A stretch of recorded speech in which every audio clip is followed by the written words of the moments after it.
La TVT au cœur de l'information.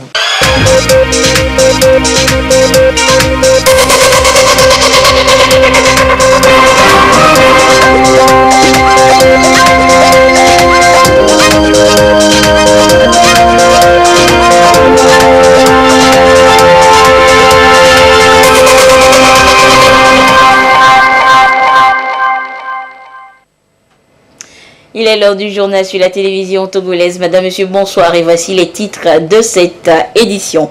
La décentralisation, le développement local est en branle au Togo. Eh bien, les jeunes sont appelés également à y participer activement. Et comment? Vous le découvrirez dans ce journal. Et puis les variantes pluviométriques intriguent les Loméens. La pluie de ce lundi soulève des interrogations en cette saison sèche. Comment l'expliquer? Eh bien, vous aurez des précisions avec les experts et les spécialistes de la météorologie. Voilà donc pour les titres. Au Togo, la pêche est l'un des secteurs porteurs. Pour le booster et améliorer par ricochet les conditions de vie de ces acteurs, le gouvernement a instauré de nouvelles politiques. Quelles sont-elles? Elia Bagnadao nous en parle. La pêche couvre près de 40% des besoins nationaux au Togo. Comme tous les autres secteurs économiques, le secteur de la pêche bénéficie des interventions de l'État qui visent à le moderniser et à en faire un levier de développement. Le gouvernement veut également, à travers ses appuis multiformes aux acteurs du secteur, leur permettre de vivre de leurs activités. Un secteur qui a connu un essor spectaculaire à travers la formation et l'information des pêcheurs aux nouvelles méthodes de pêche. Grâce à la politique gouvernementale, les pêcheurs ont une exonération sur le prix du carburant. À l'aide du projet d'appui au secteur agricole PASA, la production est passée de 600 tonnes en 2012 à 3200 tonnes en 2019.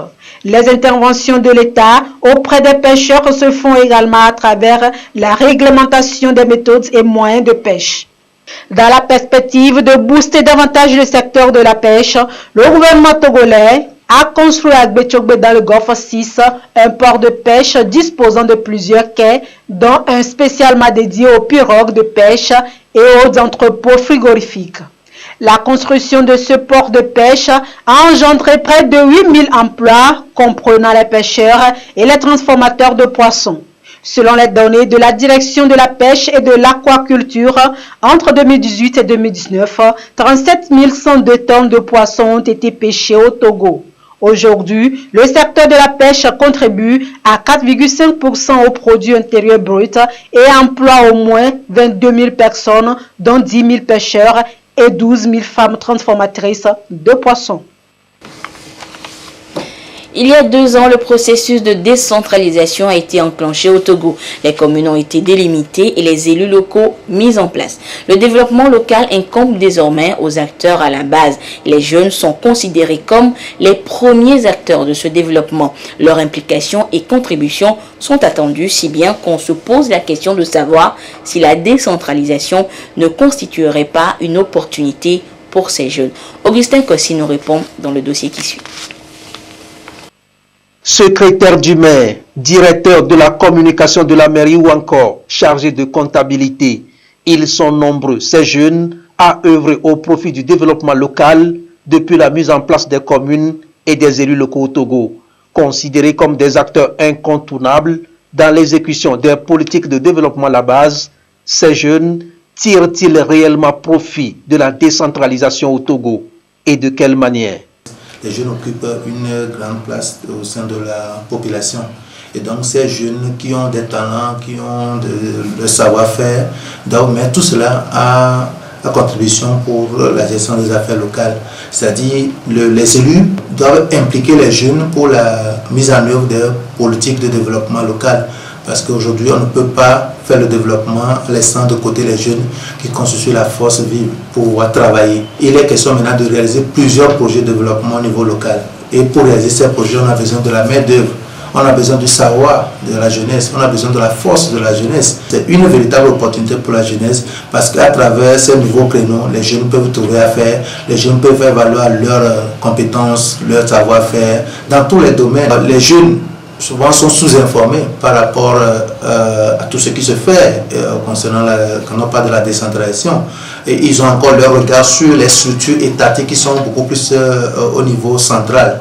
Or, aujourd'hui, la plupart des actions de développement seront menées par les élus locaux. Donc il faudrait que les jeunes maintenant tournent leur regard vers les collectivités locales pour pouvoir apporter leur contribution. Pour apporter sa pierre à l'édifice, la jeunesse se doit de s'organiser selon les experts en développement local, aller à l'information afin de jouir des avantages de la décentralisation. Il s'agit d'une mobilisation dite citoyenne, un lève-toi et marche, synonyme d'un engagement en faveur du développement communautaire inclusif. Il ne faudrait pas que les jeunes attendent qu'on les appelle pour venir prendre, mais ils doivent s'organiser pour définir ce qu'ils veulent faire et aller demander un accompagnement. Et en le faisant, ils peuvent vraiment bénéficier de la décentralisation.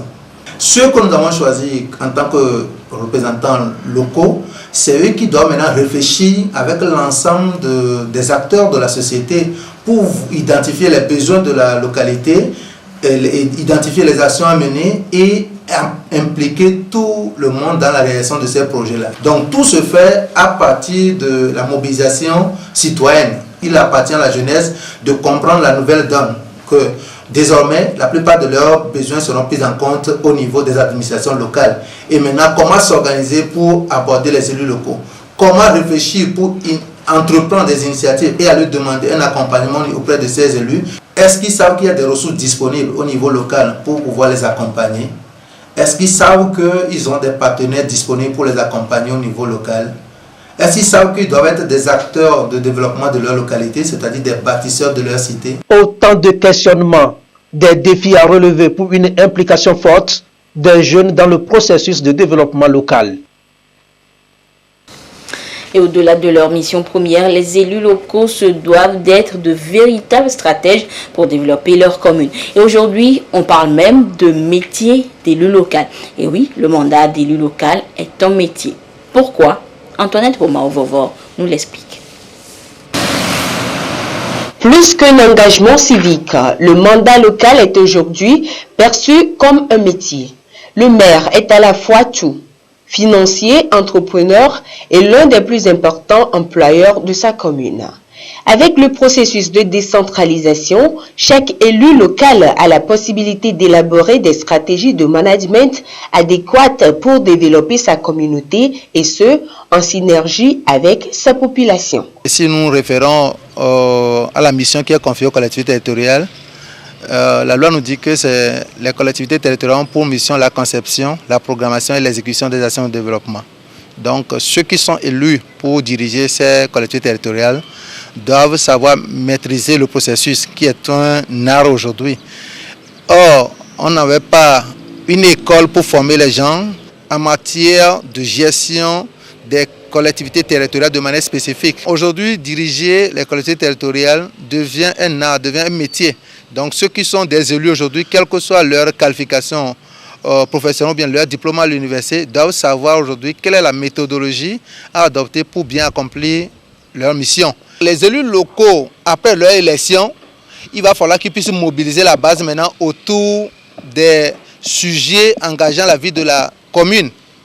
Donc c'est ensemble avec les citoyens de la commune qui vont réfléchir pour identifier les problèmes qui se posent au niveau local, ensemble définir les actions à mener, mobiliser les ressources ensemble et mettre en œuvre les actions ensemble. La population est au centre de ce processus de décentralisation. Il va sans dire que chaque élu local tient compte des besoins prioritaires des populations dans le plan de développement communal, surtout en lien avec le plan national de développement.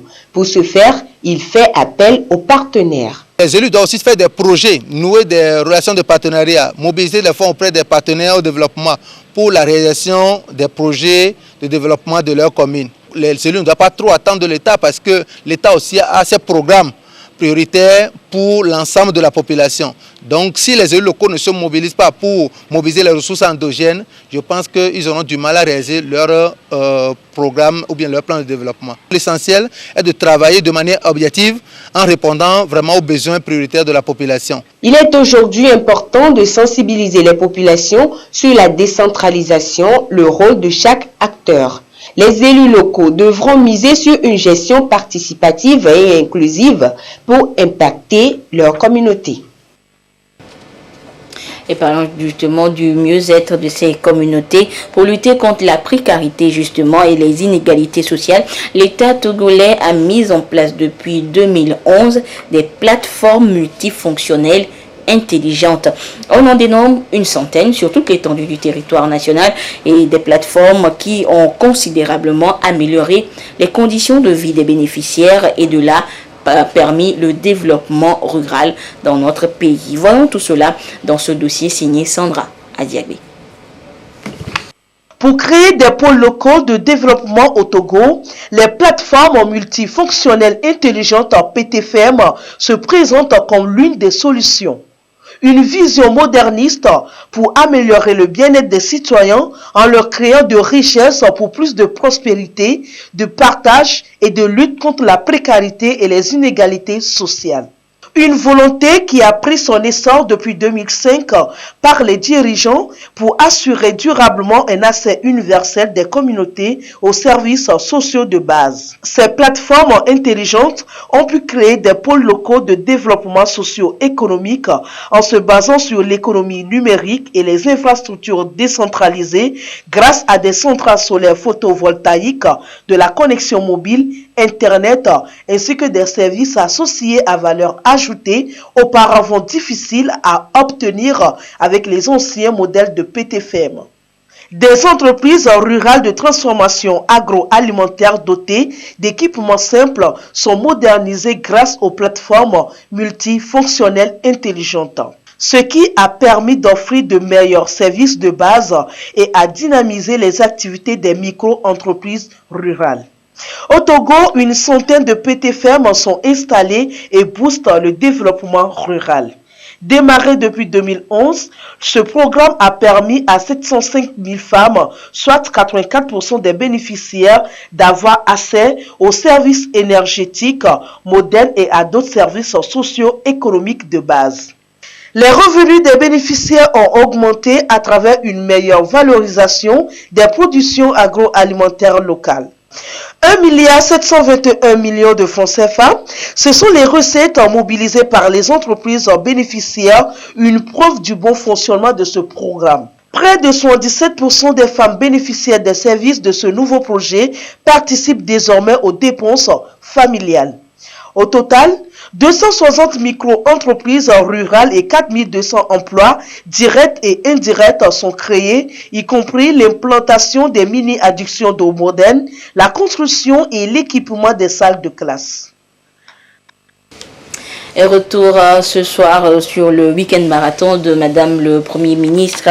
Dans la foulée de ses visites à l'intérieur du pays, Madame Victoire Tomiga-Doubé a rencontré les femmes de la Fédération des unions des associations coopératives simplifiées de la région centrale. Et ces associations sont spécialisées dans la transformation des grains de néré en moutarde, une activité qu'elles veulent développer pour s'imposer sur le marché local, voire international. Le compte rendu avec Adolphe Paca. Femme, lève-toi, femme, réveille-toi. Ce sont par ces slogans d'engagement et de bravoure que les femmes responsables de la Fédération de l'Union des associations coopératives simplifiées de la région centrale ont accueilli celle qu'elles appellent affectueusement leur maman, Madame le Premier ministre Victoire Tomiga-Doubé. Venues des 5 préfectures de la région, elles sont visiblement fières et reconnaissantes au gouvernement et au chef de l'État pour différentes actions engagées en faveur de l'autonomisation de la femme, chose concrète de nos jours au sein des différentes sphères de la société togolaise.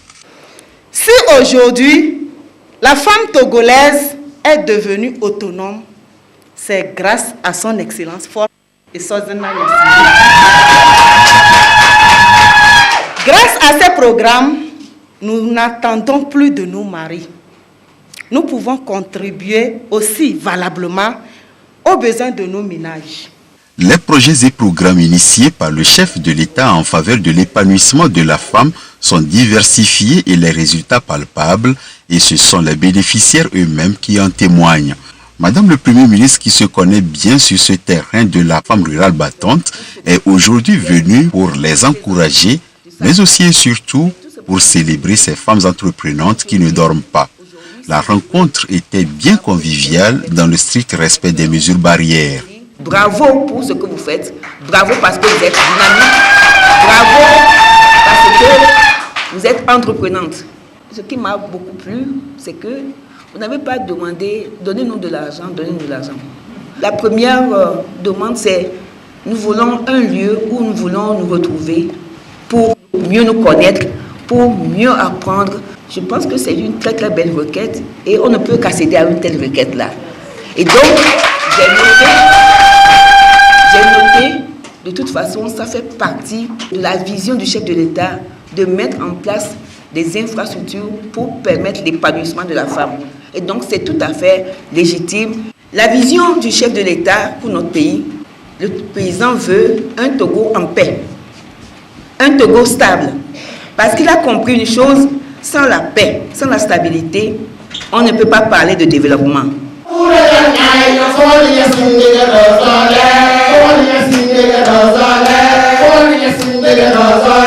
Ces femmes ont pour principale activité la transformation du grain de néré en moutarde. Elles ont pour vision de rendre ce produit naturel et bio compétitif sur le marché de la consommation locale et internationale. Après cette rencontre, Madame le Premier ministre a mis le cap sur Bafilo dans la région de la Kara, où elle a également échangé avec les jeunes de la préfecture d'Assoli sur les différents mécanismes d'accompagnement pour leur insertion socio-professionnelle. Mais restons toujours à Sokodé, au centre-ville, donc, où Madame le Premier ministre a visité un complexe agro-industriel dénommé Cajou du Centre. Et comme son nom l'indique, l'unité est spécialisée dans la transformation de la noix de cajou. Le compte rendu avec Yves Agbivivi. Après la production, ces ouvriers passent à la sélection, puis à la transformation des noix de cajou en amandes de cajou. Nous sommes au complexe agro-industriel Cajou du Centre, visité par Madame le Premier ministre à Sagwadaï, dans la préfecture de Tchaoudjo. Madame le chef du gouvernement a suivi toute la chaîne de production qui emploie 200 ouvriers directs, essentiellement des femmes, et 100 ouvriers saisonniers. L'entreprise a bénéficié de l'appui de l'État à travers le MIFA à hauteur de 600 millions de francs CFA. Ici, des employés qui sont visiblement fiers de leur acquis trouvent en la visite de Madame le Premier ministre la force d'avancer. Moi, par exemple, j'étais un chômeur et aujourd'hui, ça m'a permis de travailler et de subvenir à mes besoins. Je suis fier et nous devons cette fierté au chef de l'État. Aujourd'hui, nous remercions le bon Dieu parce que nous pouvons survivre et supporter nos enfants. Ici, dans la région centrale, nous avons beaucoup d'anacards. Donc nous souhaitons qu'il y ait encore plus d'usines pour qu'ils puissent recruter, surtout les femmes. Le cajou constitue un produit de rente prisé sur le marché international et ces dernières années, le secteur agricole togolais en a fait une priorité. Les initiatives sont encouragées par l'État et le promoteur de Cajou du Centre a saisi l'occasion. Aujourd'hui, il en est fier. J'ai toujours pensé que c'est dans la production et la transformation qu'il y a le développement. C'est la première motivation. J'ai été toujours motivé par tout ce qui est production et transformation. Mais ensuite, c'est que j'ai la conviction que c'est dans ça qu'on peut partager les richesses. La matière première est disponible et Madame le chef du gouvernement invite d'autres opérateurs économiques, notamment ceux de la diaspora, à emboîter le pas à ce promoteur, Ibrahim Kangaï. Elle a surpris plus d'un ce lundi matin à Lomé. Il s'agit de la pluie tellement inattendue en cette période qu'elle suscite des interrogations. Une de nos équipes de reportage était donc à la direction de la météo pour avoir plus d'explications. Le reportage est signé Isaka Aruna et Ekwe Salah. Le relais pluviométrique entre 2020 et 2021 au sud du Togo n'aura été que de courte durée, alors que nombre de localités de cette partie du pays sont arrosées depuis quelques semaines par des pluies. La zone de Lomé notamment, la partie côtière, vient d'enregistrer ce lundi ses premières gouttes de pluie de 2021. Un phénomène qui est loin d'être une surprise pour les services météorologiques. Donc voilà la situation qui a prévalu hier nuit. Donc ces entrées maritimes-là